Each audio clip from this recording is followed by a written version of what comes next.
Daily Devotion with Pastor Balla for June 5th, 2024, from the book of 1 Timothy, Paul's guidance on supporting widows in the church. Previously, we heard Paul offer Timothy practical advice on engaging respectfully and appropriately with various members of the church based on their age and gender. Paul instructs Timothy to encourage older men as he would his father, and to treat younger men as like a brother. Older women should be treated with the same affection and care as mothers, and younger women should be regarded as sisters.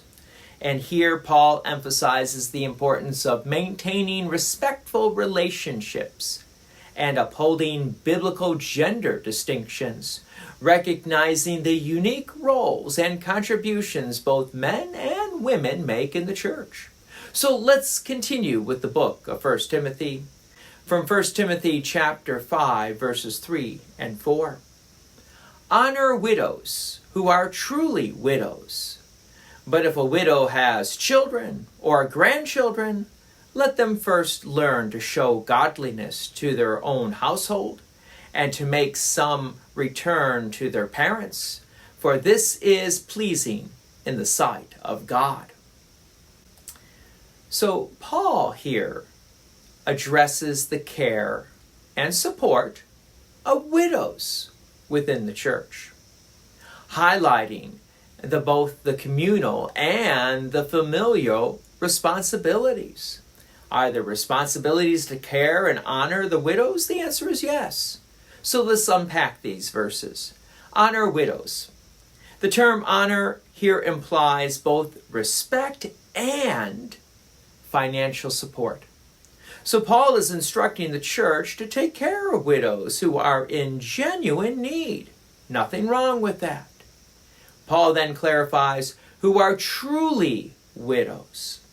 Now, this refers to widows who are truly without support, meaning they have no family to care for them and are entirely dependent on the church for their sustenance. Paul emphasizes that the church's resources should be directed toward those who have no other means of support. As Paul continues in verse 4, but if a widow has children or grandchildren, let them first learn to show godliness to their own household and to make some return to their parents, for this is pleasing in the sight of God. So, if a widow has children or grandchildren, Paul notes, then they should be taking the primary responsibility for the care of the widows. If a widow has living descendants, it is their duty to support her. So Paul wrote, let them first learn to show godliness to their own household. So Paul here is now instructing the family members to demonstrate their faith. How? By taking care of the widows, and whether it be their mother or grandmother.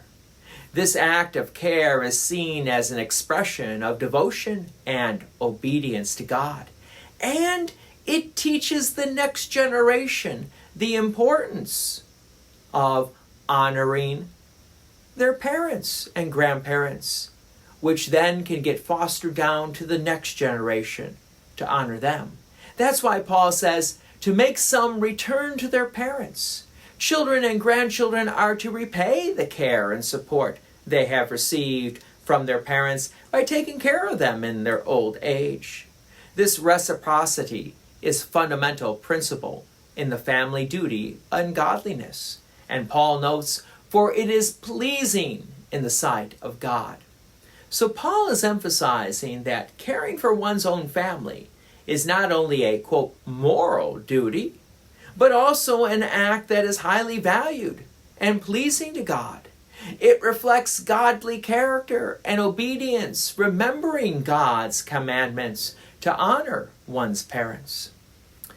Paul instructs the church to support widows who have no family to care for them. while emphasizing that families have the primary responsibility to support their own widowed relatives.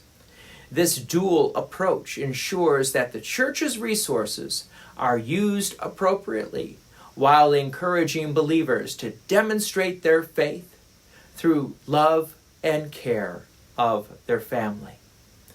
God's peace and many blessings be with you, and thank you for listening. And please take an opportunity to share this message with others. If you have enjoyed these daily devotions, please consider making a donation to Peace Lutheran Church, 24024 West Main Street, Plainfield, Illinois, 60544. Thank you again for listening.